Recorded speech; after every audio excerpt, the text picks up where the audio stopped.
Extase ou climax simultané, est-ce un mythe? Est-ce possible de l'avoir dans la réalité?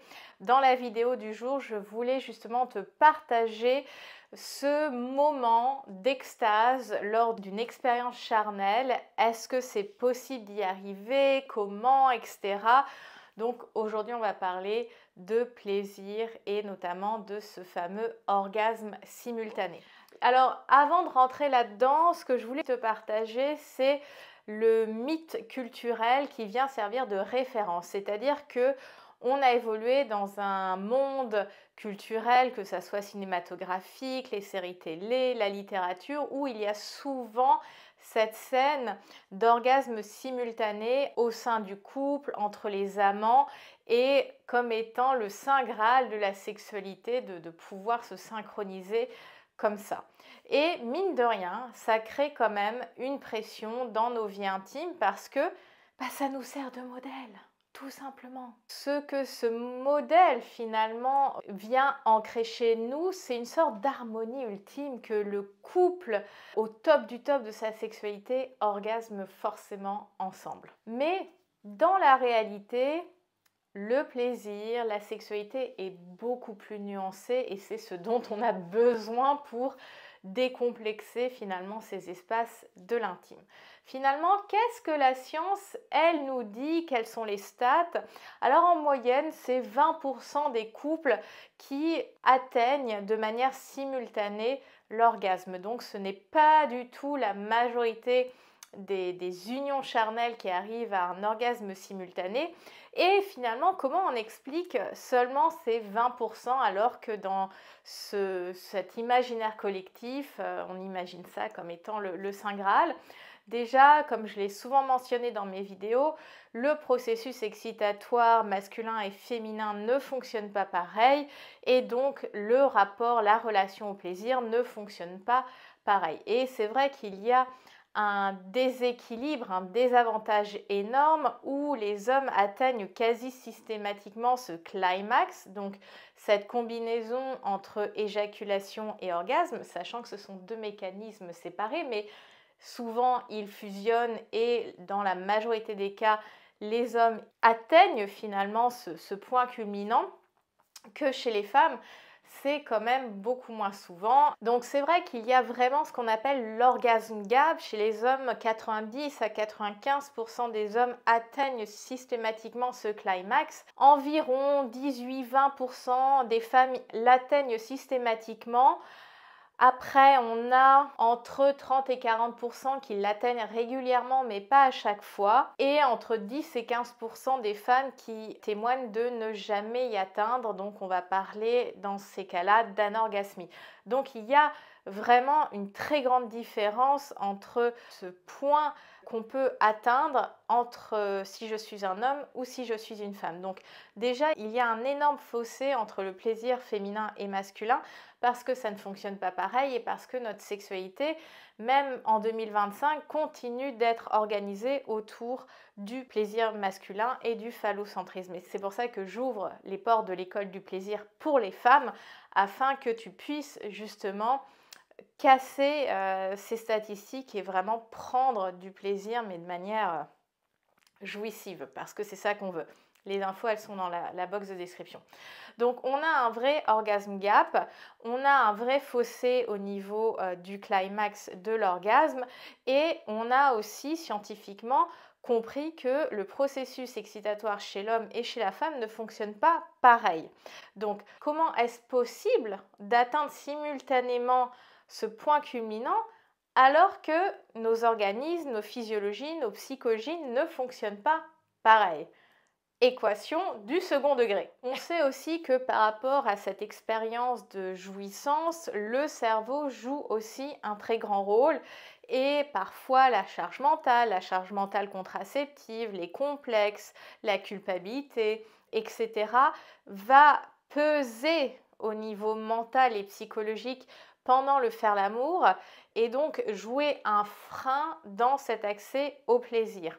Donc il y a un vrai travail, alors j'aime pas trop ce mot-là lorsqu'il s'agit de plaisir, mais il y a un vrai recablage finalement à faire au niveau neuronal, notamment chez les femmes, pour accéder au plaisir de manière beaucoup plus régulière et j'oserais même dire systématique. Donc si on conclut par rapport à ce cadre scientifique autour de la physiologie masculine, féminine, l'organisation de l'excitation, du plaisir, etc., c'est possible d'atteindre ce point culminant ensemble, mais ce n'est pas la norme et ça demande finalement tout un art dans la chambre à coucher. C'est pour ça que la plaisirologie existe, c'est l'art de cultiver du plaisir. Et on peut se poser tout un tas de questions. Est-ce que le fait d'arriver à cet orgasme simultané, c'est le signe d'un couple parfait? Pas du tout. Même avec un plan d'un soir, tu pourrais toucher ce point culminant. Parce que tu peux avoir ce côté très décomplexé, je revois jamais la personne et donc de te laisser beaucoup plus aller et de moins te juger dans les pratiques que tu vas faire. Ça a à voir aussi avec certaines compétences, que ce soit les compétences de l'autre, tes compétences toi par rapport à ton plaisir, ton corps, l'amener finalement, l'accompagner dans ces limbes du plaisir. Donc ça demande de quand même connaître très très bien l'anatomie du plaisir, que ça soit physiologique, émotionnel et mental, psychologique, donc les trois dimensions, ce plaisir tridimensionnel qui amène la satisfaction ultime, on en parle dans l'école du plaisir, je le rappelle. Finalement, arriver à ce moment de synchronisation ne veut pas forcément dire harmonie. Ça ne vient pas dire que les corps sur du long terme se synchroniseront tout le temps. Ça peut arriver, comme ça peut ne pas arriver. Je pense que voilà, c'est pas du tout le signe d'une complicité érotique au top systématiquement. La grande question, c'est peut-on apprendre à se synchroniser et potentiellement avoir ce point culminant ensemble? Oui, c'est possible, ça demande beaucoup de communication, beaucoup de pratique, j'ai aussi envie de dire, parce que ça demande de bien se connaître, bien connaître le corps de l'autre et de pouvoir ajuster en permanence lorsqu'on fait l'amour pour s'accompagner jusqu'à ce point culminant. Mais c'est vrai que ça va toujours demander aux hommes de ralentir. Donc il y a pas mal de pratiques dans le tantra, dans le Tao, qui peuvent donner des indications là-dessus. Parfois, on peut aussi se poser la question, est-ce que les femmes simulent pour arriver à ce point, à ce moment d'orgasme simultané?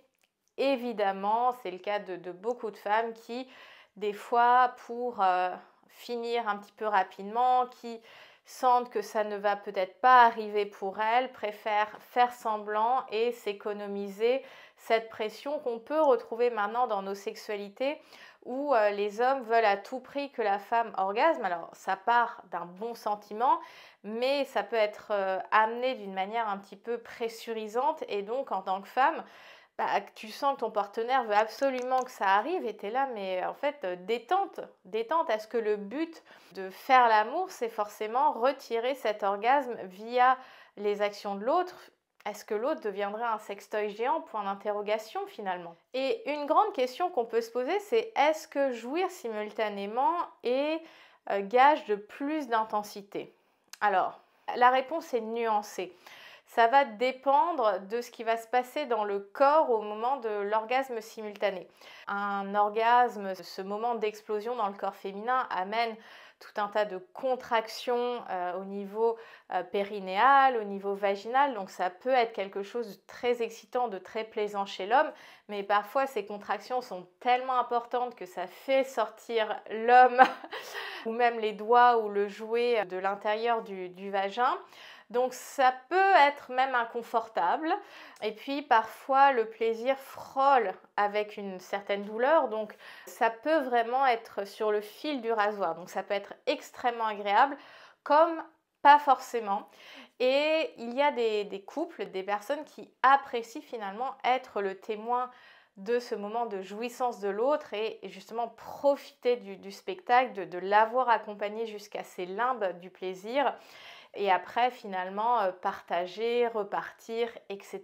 Donc, si je devais te donner des conseils pratiques, même si tout ça, ce sera davantage développé dans mes programmes de coaching, tout se résume à beaucoup communiquer, à connaître son corps, son plaisir, ainsi que les signes d'excitation et du plaisir chez l'autre. Ça demande d'être observateur, observatrice et d'être dans la communication. C'est aussi beaucoup une histoire de rythme par rapport à l'intensité. On peut aussi vachement s'inspirer de l'edging qui peut être une technique. D'ailleurs, ça me fait penser, j'ai toujours pas fait ma vidéo sur l'edging. Je la ferai courant du mois d'octobre. On peut utiliser cette technique de l'edging pour justement nous permettre de nous accompagner finalement mutuellement dans ce plaisir. Et surtout, la chose la plus importante que j'ai envie de te dire, c'est que la sexualité, c'est pas une performance. Dès lors que tu te mets dans le sexe de performance ou ce que j'appelle le sexe d'ego, tu passes à côté de l'expérience. Et cette expérience plaisir, c'est bien plus que juste un résultat. On est tellement dans cette société d'orientation sur le résultat qu'on se dit « Ok, j'ai pas eu l'orgasme, c'est loupé, j'ai raté, etc. » Mais quel ennui si c'est ça la sexualité, mais moi je signe pas du tout. La sexualité, l'érotisme, le plaisir, c'est justement se laisser traverser par des sensations qui sont agréables et qui peuvent m'amener à même ce niveau d'expérience spirituelle où je sors de mon corps parce que je ressens des choses tellement intenses que les mots n'ont même plus assez de sens pour décrire ce qu'on peut ressentir.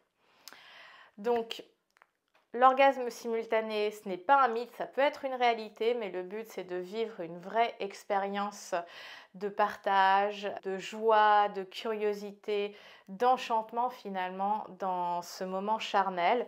Et puis si tu es une femme, je t'invite à rejoindre l'école du plaisir, ça démarre la semaine prochaine.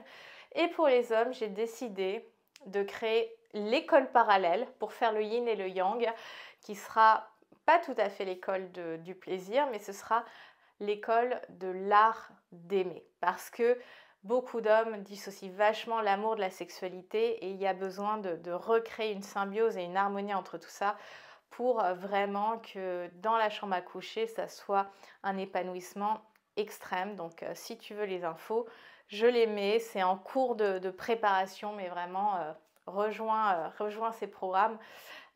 Si tu me suis depuis longtemps et que tu veux faire évoluer ta vie intime de manière assez unique.